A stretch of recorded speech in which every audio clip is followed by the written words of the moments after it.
Well, let's go ahead and get started here today. I want to welcome you to our webinar here with Securely. I am Kyle Thompson. I'm an account manager here with Pine Cove. I'm fairly new to Pine Cove, been here about 8 months, and excited to do this webinar today with Securely. Just a few items to start off with. If you guys have any questions throughout this webinar, there is a chat function. Go ahead and chat those through. We can actually see your questions come through throughout the broadcast. And we'll go ahead and hold those to the end. We'll have Greg. We have Greg here today who's going to present for Securely on student safety for the digital environment. And if you have any questions that come through, we'll have Greg answer those at the end.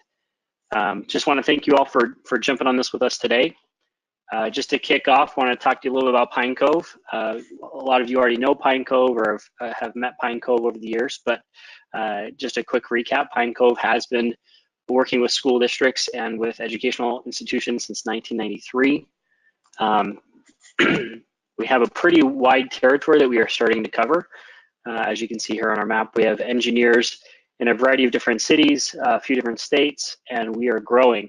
We are excited to start this partnership with Securely, as it's given us the opportunity to grow into some new territories and some new verticals. We have some experience, some pretty lengthy experience in cybersecurity. We've won a few awards here with Sophos as Partner of the Year and Q2 Partner of the Quarter in 2017. And we support about 20,000 users on a daily basis, and that number is growing. I'm going to tease Jace, our marketing expert, and say that number is probably getting closer to 30,000. So we're going to continue to see that growing as we continue to support more school districts and more small businesses. So how does Pine Cove take an approach to solving technology problems? So obviously the first thing we do is when we encounter any problem, we try to analyze that problem, understand what different components are that go into solving that problem. With engineers that are either on site or in some cases where the engineers may not have that expertise, we help design a solution. We are also in the deployment phase. We do post-installation support, and then obviously the sustain or maintenance phase. What's great about Pine Cove is we work with a variety of districts in different parts of this. So there are some instances where we come in the design phase and the deploy phase and don't do so much the support. There's sometimes when we do all five buckets, which is great. So depending on your guys' situation or what you guys might need, please reach out. We are more than happy to work with you and would love to help you in either in any of these phases that might come up in your district. We provide a variety of different solutions. Today we're excited to talk about a few pieces of this pie here. The Securely product that we're going to talk to you today about is affecting both the communication, your infrastructure, your devices, and sort of that cloud application delivery. This product we're really excited about it as we've implemented a few districts and have seen how one, it protects your students from malicious digital content that exists on the web. It also helps engage your administrators in understanding what's happening on a daily basis, as there's a lot of administrator portals that can give some granularity and detail into what students are doing on a daily basis. And we really love the parent engagement side, which we're going to talk about as well. Student safety nowadays is of the utmost importance, both from a digital perspective on the web as well as any sort of physical perspective. And Securely has a few different pieces and components to their pie that address those different situations. And so we're so excited to see this product grow in different regions and just see how it impacts different schools. So with that, I'm going to give it over to Greg, who is the student safety consultant here with Securely. He has a great presentation. Again, don't forget to ask those questions on the chat, and we will address those at the end there. And go ahead, Greg, take it away. Thank you so much, Kyle. I appreciate the introduction. Thank you, everybody, for joining us today. So my name is Greg Hall. As soon as I get this display setting right, let's see if we got this right.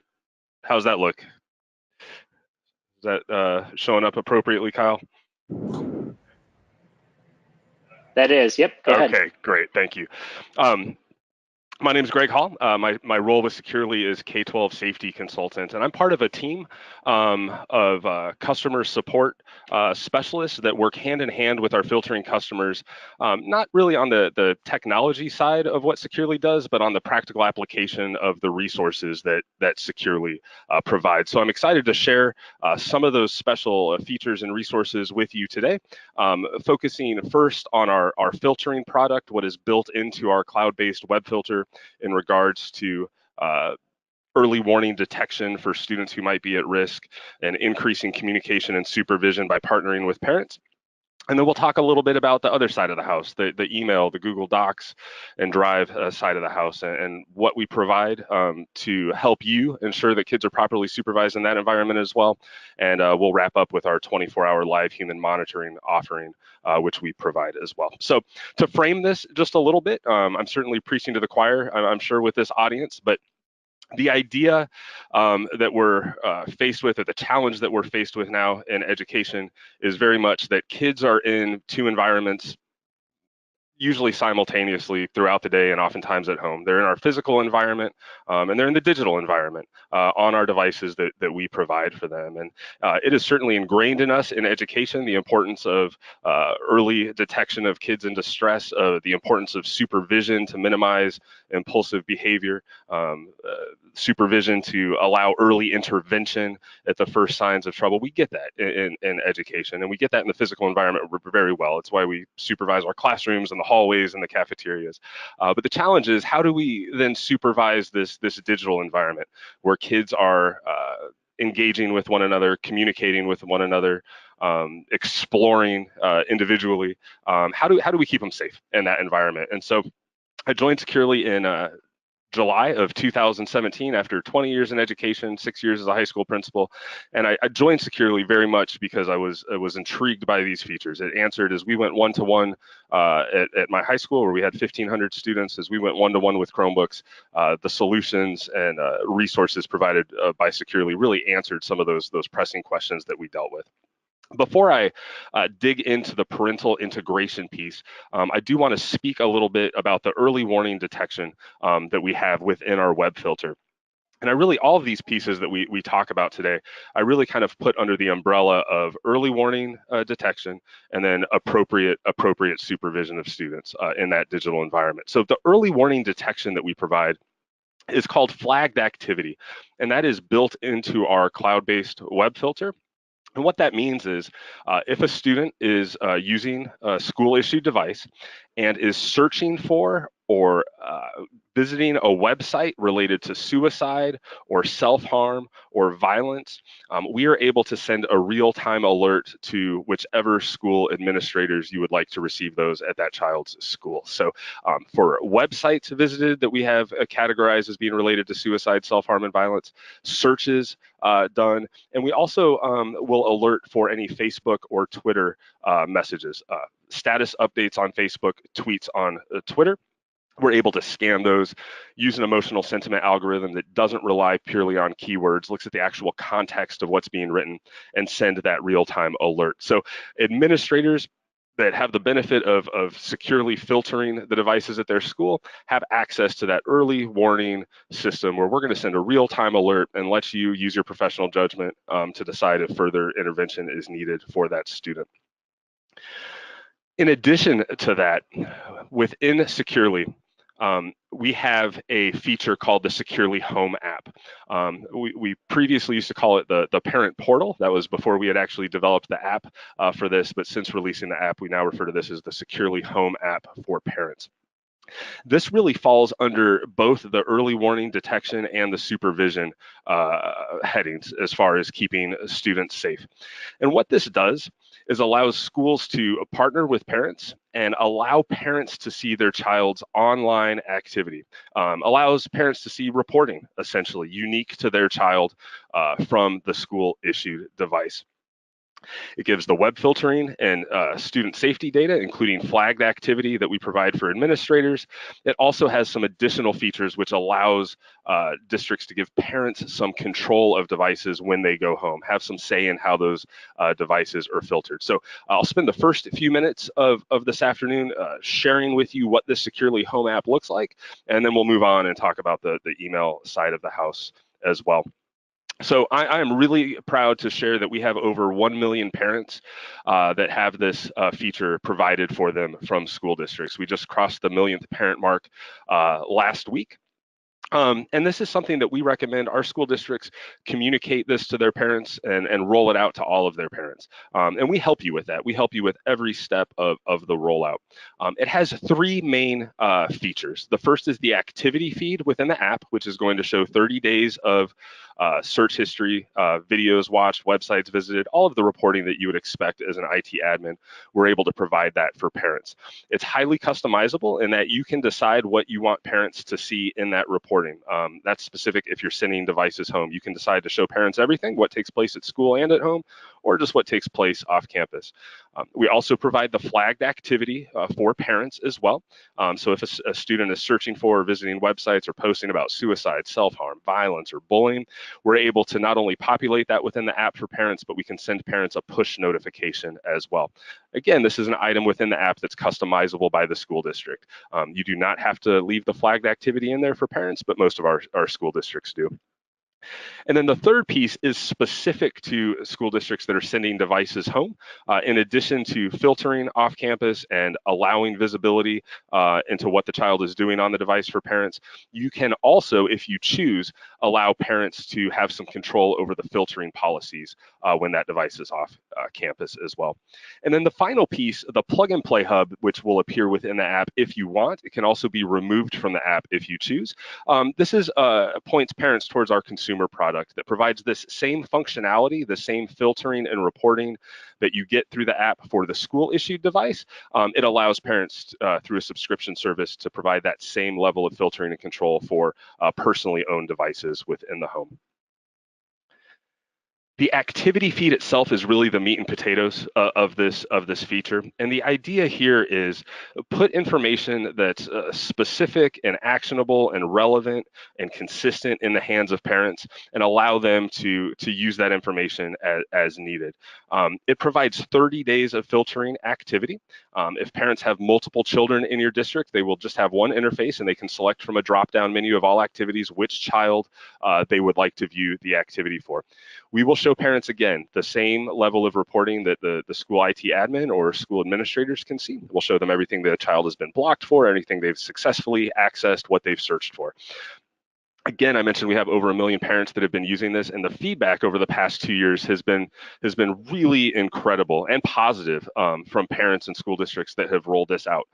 Overwhelmingly, the feedback that we receive from parents is that this gives them peace of mind, that they're appreciative that the school has kind of opened up this window into the world, this digital environment world that they otherwise haven't had access and visibility to. And since, quite frankly, most students aren't suffering from anxiety or mental health issues or aren't involved in cyberbullying, for the vast majority of parents, this provides peace of mind and provides them specific information that they can engage with their child in, specifically regarding academics and interests. But no less important, if not more important, although a smaller percentage of parents will also have the ability to be a first line of intervention when their child is showing signs of distress that's evidenced through their searches and their website history. The activity feed can be customized. So if you are sending devices home, and we have school districts that use this that don't send devices home, we have a lot of school districts that do. If you send devices home, you may choose to hide the at-school activity. You can say to parents, hey, mom and dad, we've got this taken care of at school, but we respect the fact that we're sending these devices home with your child. We want you to feel comfortable with that. So certainly we're going to filter them, keep them off the bad stuff, but we're going to let you see what they're doing when that device is off campus. As mentioned before, we will provide the flagged activity for parents as well. If you want, we can also turn that off for you. Again, the idea is if there is something of concern through searches, social media posts, or websites visited, we want parents to be able to act on that as quickly as possible. And we've recently released push notifications for the flagged activity for parents, so parents can choose to accept push notifications if there is of anything of concern that we detect. The rules is an optional part of this optional feature that's included with your filtering. And this is if you send devices home, if you would like to give parents some level of control over how those devices are filtered. I know at my former school district, when we pushed, we had about 30,000 students in our school district, and we started to push to send Chromebooks home. And there was some anxiety. I think it was a small part of our community, but a vocal part of our community. And they were not certain, they certainly were not incorrect. And having some anxiety. And I sat at many board meetings where these parents discussed their concerns about the Chromebooks coming home, especially at the lower grades. It would have been really nice at the time to be able to, again, say, we're going to filter them. We're going to not only let you see what they're doing, but mom and dad, perhaps you're a little more conservative or the tides have changed from day to day with what you're comfortable with your child doing on the device. If you want to tighten it up, if you want to block something in addition to what we're blocking off campus, you have the ability to do that. We give you several options within the rules piece of this feature, no control being the default option. So if your community is perfectly satisfied with how those devices are being filtered off campus, there's probably no need to give parents any control. We do offer something called full control, which I think out of our 800 or 900 districts that use this feature, I think maybe 1 or 2 school districts use full control, which means you're essentially giving parents full filtering policy control when that device is off campus. So it's not one that I particularly recommend, but it does match certain school districts' philosophies of how they manage these devices off campus. What we do recommend, and what's used by most of our districts, are either using restrictive control or custom control. If you choose to give parents restrictive control for devices off campus, what you're allowing them to do is add additional restrictions to the off-campus filtering, but not allowing them to loosen up any of the categories that you have blocked. So under restrictive control, if a category is left open and a parent wants to block it just while that device is off campus, they have the ability to do that, and they can block individual websites. Custom control is also a really nice option. It differs from restrictive in that custom control actually allows you to block a category, but leave it available for parents to unblock, where under restrictive control, if it was blocked, parents wouldn't be able to touch it. So custom control is best used if there are categories like perhaps social media or chat that philosophically, you guys are perfectly fine if parents want to open it up, but you're going to block it as a courtesy to them in your take-home policy or your off-campus filtering policy. But if they want to open it up, that's fine with you. You just want them to have to make the conscientious decision to do that. And then the final feature within the Securely Home app for parents is the pause button, which allows, again, for devices that go home, it allows parents via the app to pause the internet on the school-issued device with a click of the button through the app. For our schools that roll this out, we help you with every piece of your rollout. The general kind of workflow for school districts is to evaluate Securely as a web filter, and as part of that evaluation period, to also test out this feature. Once schools decide to roll this out, we help you. We provide, this is a sample of a letter template that we provide that certainly can be adjusted and edited to meet your needs, but you let parents know a couple of weeks ahead of time when you decide that you're going to turn this on. You let them know that this is coming. Let them know the date you're going to make this available for them so that they can download the app. Let them know that they can unsubscribe from our weekly email reports that will come to them, and that we actually handle the tech support for parents as well. So I always recommend kind of beefing up this statement where it says, if you have any further questions, email help@securely.com. You could change that to say, if you have technical support questions as a parent, you can email help@securely.com. We will take care of your parent support questions for this feature. Once you do turn this on for your parents, again, ideally they will already have been introduced to this via some sort of communication from the school district. Once you turn this on, we will follow up with a welcome email to those parents. Again, just reminding them, hey, you have access to this feature. Please go ahead and download the Securely Home app, and you will have access to your child's activity and the flagged activity and rules if you've provided that as well. We will tie this together for parents with a weekly email report that's just a small snapshot of activity generated on their child's device by their child from the previous week. So we send this every Monday to our parents. They can unsubscribe from this anytime. The idea with this weekly email is just to help maintain that engagement. Our open rate for this email is around 60% average, and our unsubscribe rate cumulative out of those million parents hovers around 4.5 to 5.5% of parents who have had this rolled out to them and said, no, thanks, we're unsubscribing. Just from the technical side of this, again, if this is something you were interested in testing out, I would certainly work with you hand in hand to make sure that you feel comfortable with it. But just so you have a general idea, to manage this within your Securely dashboard, your IT admin dashboard for the filtering, you'll have a Parents tab.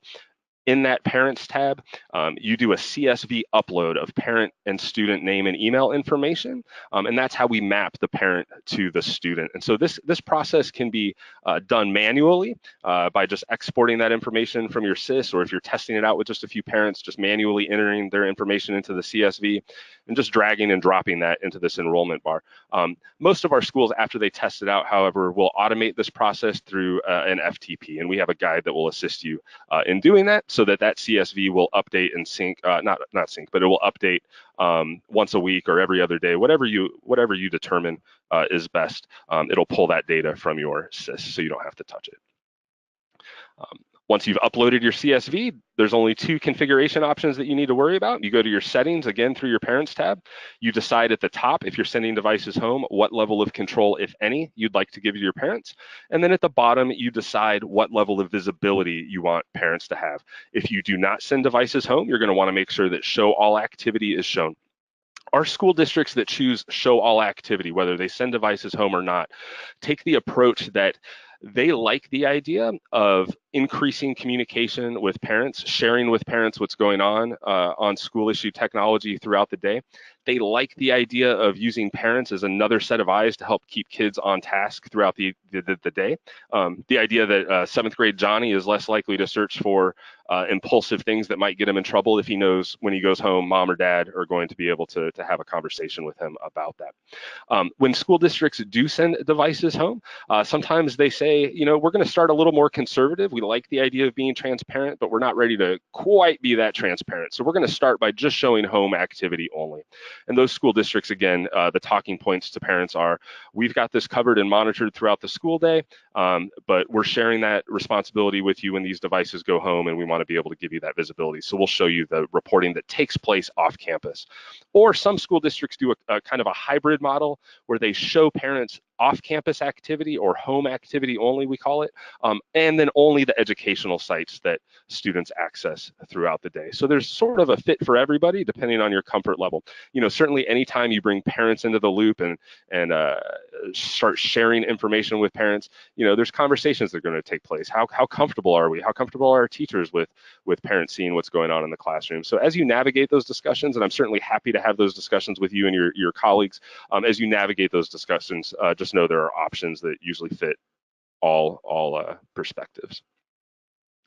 If you'll take a second and just look at some of the feedback from a few of our parents over this past year, again, overwhelmingly, the feedback we receive, because it's just a matter of statistics and numbers, the feedback we receive is that parents appreciate having another resource for information about their child if they have questions. They appreciate the increased communication from the school district. They appreciate being able to ask pointed, specific questions when they're having discussions with their kids about what they did throughout the day, instead of just asking them what they did at school all day. But certainly daily, we have parents that are shown some online activity that is critical and allows them to have conversations with their child and get to the bottom of a potential problem before it becomes a bigger issue. So just to recap very briefly on our filter, when you're filtering with Securely, part of that filtering is our flagged activity that will send real-time alerts to whichever school administrators you choose for a child's school if that student is searching for or visiting websites related to suicide, self-harm, bullying, and we will also send alerts for Facebook status updates and tweets if you allow students to use those platforms as well. So to complement our web filter, to kind of sort of look at the other side of the digital house, we look at email as well through a service that we have called Auditor.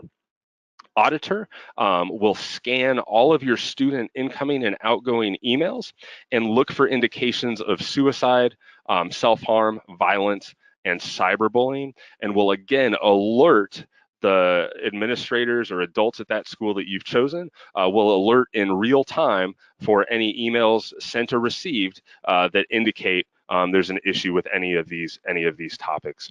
It will also extend into Google Docs and provide the same alerting capabilities for Google Docs as well. Want to take a moment just to speak briefly about the technology that we use at a very high level for not only Facebook and Twitter, but what we also use for Auditor as well.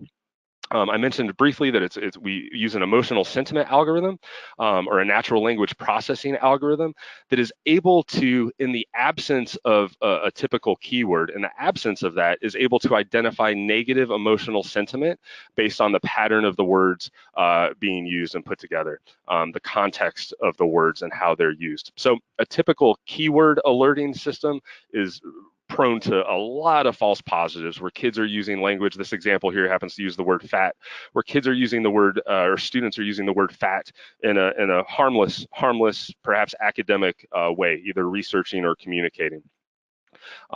This next series of statements that you're reading have actually been pulled from our Auditor and some messages that were sent between students, all again relating to the word fat, but many of these are absent of a keyword. For example, the third one down, looks like you lost weight. What are you now, 5,000 pounds? There's not a keyword in that statement that would trigger that, yet we're able to identify that as something that might want to have a closer look taken at it by school admin.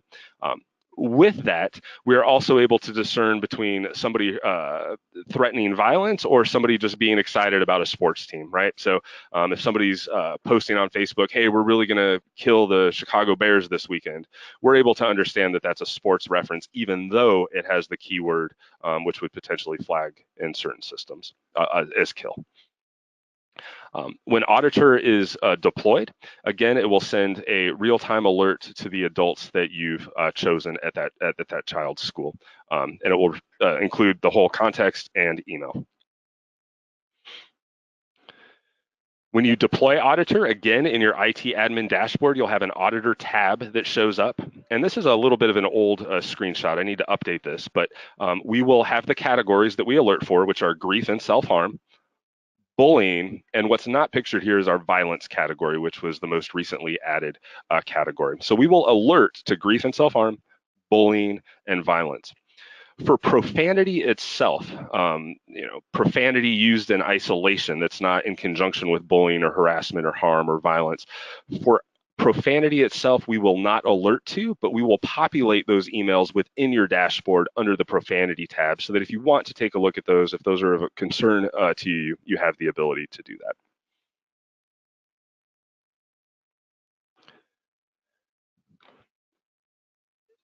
The final piece I'd like to share with you sort of ties both the filtering capabilities and Auditor email and docs capabilities all together. And that's our 24-hour live human monitoring, which is a service provided by Securely and can be applied to our flagged activity for filter alerts, and it can be applied to our Auditor for email and doc alerts. So with 24, what that means is when schools sign up for 24, what that means is our analysts, our 24 team will receive the exact same alerts that your admin teams receive at the exact same time.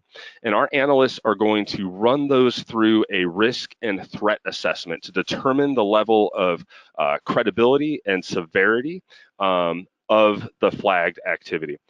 Our team is a very experienced, well-vetted team of professionals that have diverse backgrounds, but all related to dealing with crisis situations, mental health, criminology, sociology. My colleague who sits a few feet away from me, has extensive work not only in criminal justice but also in human trafficking and trying to put an end to that in the Charlotte area. So a really professional team that's on the other end of this, helping your staff members get information that's critical and actionable.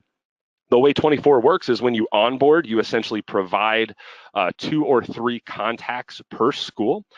So when a child creates an item that's flagged, whether it's via email or through internet activity, our analysts are going to not only look at that piece of information in isolation, but they're going to pull up all of that student's information that's provided to securely through Auditor and through the filter. So say an email comes through that's flagged, very quickly in our analyst dashboard, they're able to see not only that email that has been flagged, they will also be able to see everything that child has searched for recently and any websites that child has visited or any social media posts that they've made. So that allows them to make a much more informed reach out. And the reach out is actually the point of 24. So our analysts, when they determine something is what we consider extreme risk, which is it's imminent, it's time bound, it's a threat of harm to self or others, our analysts are going to reach out to the contact that you've provided or contacts that you've provided in order. And we're going to reach out to that first person via text message or phone call, whichever is preferred,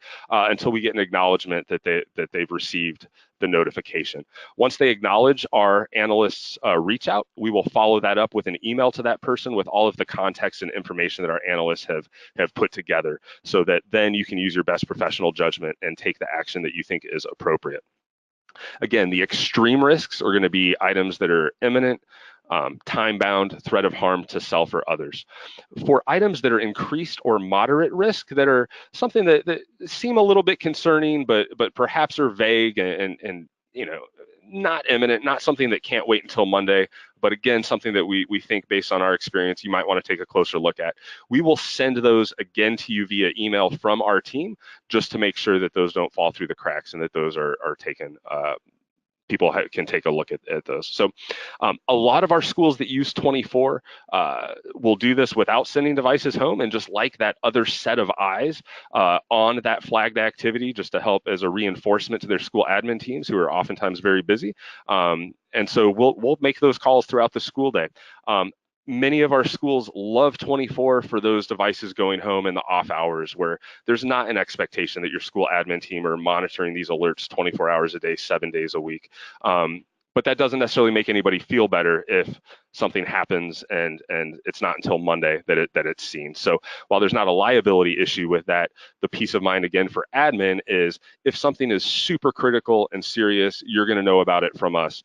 So everybody can kind of take a breath and relax in the evenings and know that we're going to reach out to you if something is of serious concern. And then I guess I do have one more piece. This is just very, very quick, so you at least have it on your radar and know that it's available through us. We also offer, separate from everything else I've just shared, we offer an anonymous tip line. So if you do not have within your district a way for staff and students to anonymously report concerns, we can provide that and host that for you through our tip line. When schools sign up for tip line, they are provided with the collateral that they can advertise to their school community that lets school staff members, students know several different ways that they can anonymously report concerns, either via telephone call, text message, web form, or email. Tips that come in to our service are analyzed by the same team that covers our 24-hour live human monitoring. Again, they run those threats through a risk assessment and will reach out to the contacts that you've provided for the ones that are most imminent and serious. For all other tips, we will pass those along to the contacts that you've provided, so that again, you can use your professional judgment and decide what action needs to be taken. So that was a lot of different pieces. The main piece of Securely is our cloud-based web filtering, which within it has that early warning detection of flagged activity for sites, searches, Facebook, and Twitter posts. With that, you can also choose to implement the Parental Integration Securely Home app feature that, beyond the safety aspect of helping or engaging with parents to help them supervise, beyond that is just a really cool way for school districts to increase communication with parents. And that's something that's often a challenge. It's certainly something that I struggled with as a principal, was, how do we engage parents and communicate with parents consistently and effectively in a way that doesn't add more work to our school, but that gives parents some value that they otherwise didn't have beyond grades and attendance. Then we have Auditor for email and Google Docs, which will again report for grief and self-harm, violence, and bullying, again related to the emails and docs. And then many schools choose to add 24-hour live human monitoring over both of those, so that not only can your school admin teams receive those alerts, but there's a team of professionals dedicated just to looking at those alerts and letting you know when something is of the greatest concern. And then as a separate piece, this anonymous tip line, which I just mentioned. So with that, I'm going to stop talking, and I'll hang on the line here and be here for any questions. Thank you, Kyle. Thank you, Greg. I appreciate your time, and thank you for explaining all the different features here that come with the Secure the product. I did want to give a quick introduction to Teresa Reeves and have her just jump on really quick and introduce herself and her background and anything else that you'd like to add, Teresa, to Greg's presentation. Yeah, hey guys, good afternoon. This is Teresa Reeves. For those that are from Wyoming and Montana, you may recognize the first name, and I was with previously a competitor product for about 8 years and about 15 total years in the ed tech space. So it's great to be back working with all of you. So really excited to show you guys what we're doing, and hope you enjoyed the time with Greg today. Really wanted to, I understand there were some questions regarding the filter. So what I thought I might take is just a couple of minutes as we close out to reiterate what our filter does outside of what Greg's team and what we're doing at Securely from student safety perspective. For those that are curious, Securely is a truly 100% cloud-based filtering solution. So as you're talking through these components, it's 100% cloud-based. This means no agents, right? No appliances. And so you're really not having to worry anymore about bandwidth or bottlenecks in your network. Additionally, we provide SSL decryption specifically for things like Facebook and Twitter, Google, Bing, Yahoo, YouTube, and we leave other sites like banking alone. And I think this is huge for school districts because it eliminates all that latency, right? And allows really phenomenal scalability for your network. So a couple other things for you also all to be aware of is we authenticate with Google very well and Office 365 as well. And obviously enforcing the safe searches for Google, teacher overrides, and take-home policies. So just wanted to briefly introduce that. And also very proud to announce that we recently acquired an organization called Tech Pilot Labs that some of you or most of you may be familiar with. And their focus was 100% K-12 for Chromebook classroom management, as well as an MDM solution. We're really excited at Securely to bring them on board and bring them as part of our solution offering so that it's fully well-rounded. And what we'll do is we'll pass on some information to Kyle and the team to share with you. We offer weekly webinars for both that I'd love for you guys to sit in on if that would be of interest. So thank you for that. Appreciate the time. Thank you so much, Teresa. I really appreciate you running through those different acquisitions with Securely and some of the other features of the filtering product. With that, I guess we'll jump onto our questions. We did have a question that came through. So Greg, if you want to pick this up, or if Teresa, if you want to add something on after that, that's fine as well. The question came through. It said, with filtering of non-Chromebook devices, I assume this is DNS, is there a way to place certain devices in a non-filtered state? For example, I have some servers whitelisted for filtering, even though I would like the rest of the subnet filtered. Not all of these devices have a login. I can take that response, Kyle. Absolutely. So the powerful thing about Securely is that you actually don't have to worry about that just because we are selective. We're a selective mechanism, and we do not touch things like your software updates, online banking, state testing sites, etc.